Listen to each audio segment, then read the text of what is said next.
My name is Yvette Gagnon, and I am from a very small community not far from here. I remember the day I discovered I was an artist. It was one day, it was time to go out and play in the backyard. Our backyard was this amazing forest. We had the forest in our backyard. And I woke up and I walked in the backyard and the field was full of wildflowers. I just went, oh, I remember being stunned. And I ran to my grandmother, to her little room in the basement, and found everything I needed to create my project. I was so excited when I was finished it that I thought, well, that was a piece of cake. What can I do next?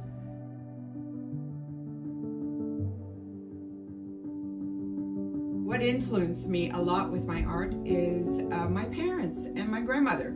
They came from big families. They were very frugal and they were very clever, and they became very creative with what they already had and what they could use it for.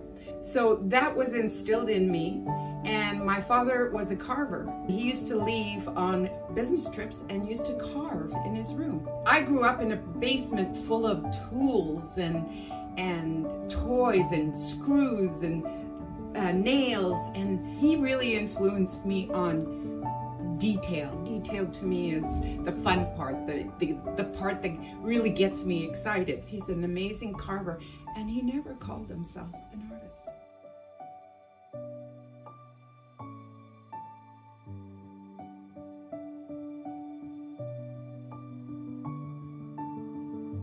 From my mom is definitely, I'm gonna cry. My mom, it's about cooking and taking care of yourselves and sewing. She used to sew our clothes and how to use things that you already have and make them better. So my gift was from my parents and also my grandmother. My grandmother lived next door and she was always creating something. I didn't know it then, but I know it now. She was a mixed media artist, just like me.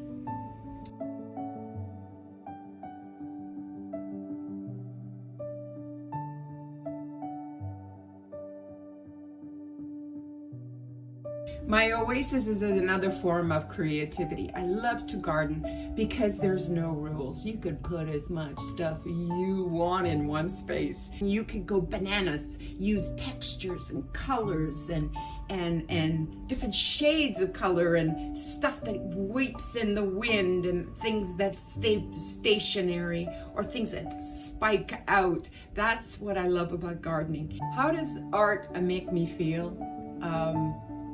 I paint every day. It's a way of life for me. I can't wait to do it.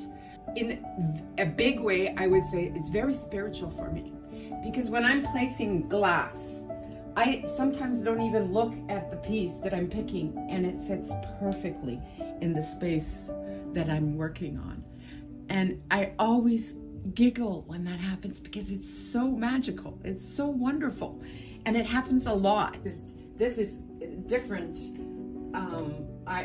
The glass is already painted before I put it up here.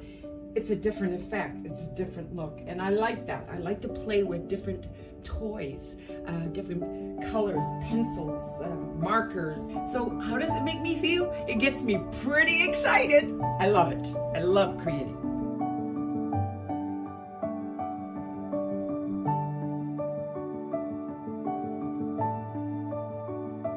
I don't have just one style. I have many styles. I get bored.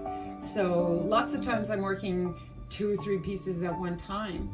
And one could be an abstract, the other one could be realism, and the other one is totally whimsical with bugs and butterflies. Glass tells me what I can and what I can't do with what I'm creating. So I started with a lot of trees, and I love them. I love branches, I love leaves, I love trees, and that is a huge influence for me also because it's part of the garden, the outdoors.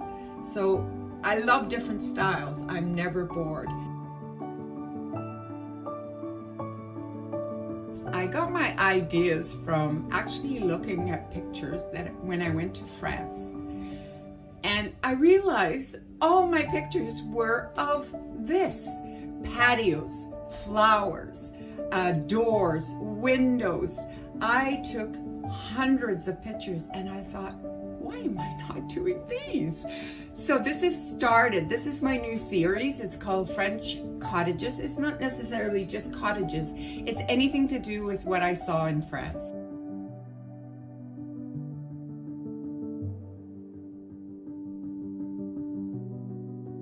What I do with glass is unique, and unique is rare. Thanks for listening. I want people to remember my art, and I want them to enjoy them. It keeps me motivated, it keeps me happy, and life without it would be very, very dull.